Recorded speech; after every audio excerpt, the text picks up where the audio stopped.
Hey folks, Wayne Jennings here. Today I want to talk about power banks.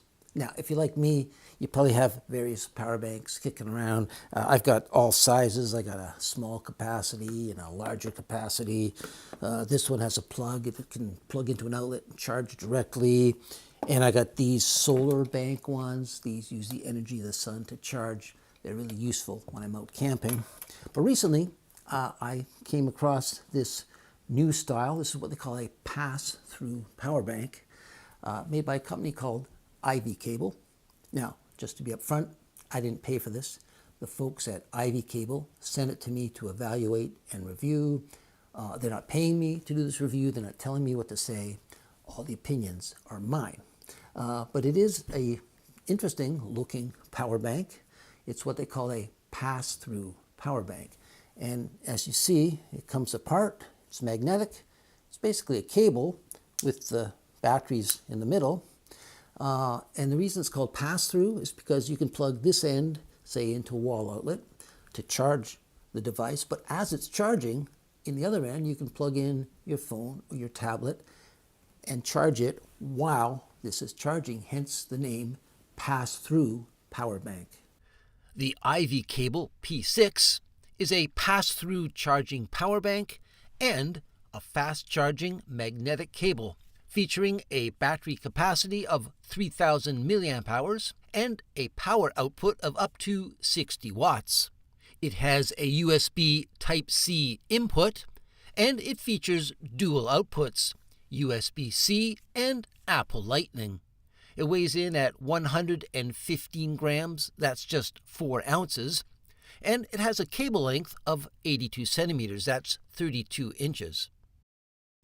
So as I mentioned before, this little power bank cable is held together with magnets. It all comes apart, but easily snaps back together again.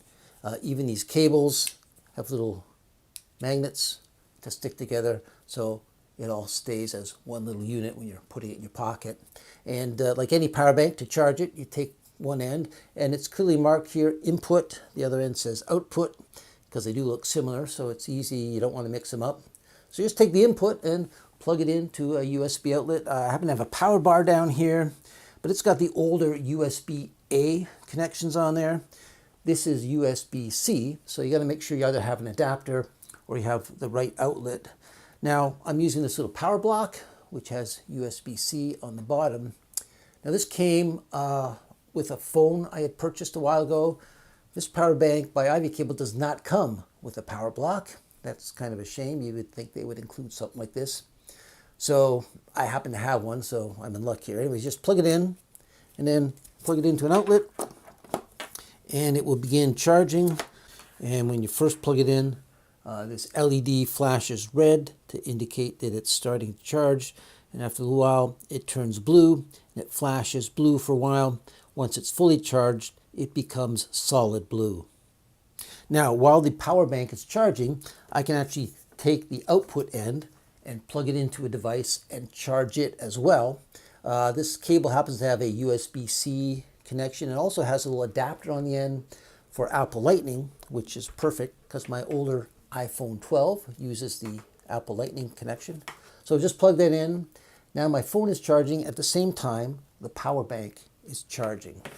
And just a note on the battery capacity in this power bank, it's rated at 3,000 milliamp hours, which is it's not huge as far as power banks go, but it's half decent. For instance, if you have an action camera and you want to charge the batteries in that, most action cameras, they range from about 1,000 to 1,500 milliamp hours. That means you get 2 to 3 charges. Now, when it comes to charging your phone, most new phones that make these days have pretty bigger batteries than they used to. We're talking anywhere from 3,500 to 4,500 milliamp hours, which means this power bank cable will only charge your phone once, and maybe not even that, maybe only take it up to 85%, because it is only 3,000 milliamp hours. But the other cool thing is this claims to have a 60 watt throughput, meaning when it's plugged in and you plug it into something, you're going to get that high wattage going through. And of course, the higher the wattage, the quicker the charge. Now, most phones require between 10 and 18 watts.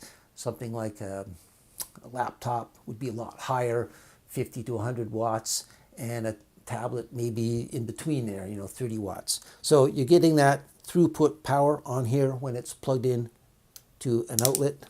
And of course, when it's all charged, you just unplug it, and these little magnets keep everything together. So you're all good to take it and head out on your next adventure.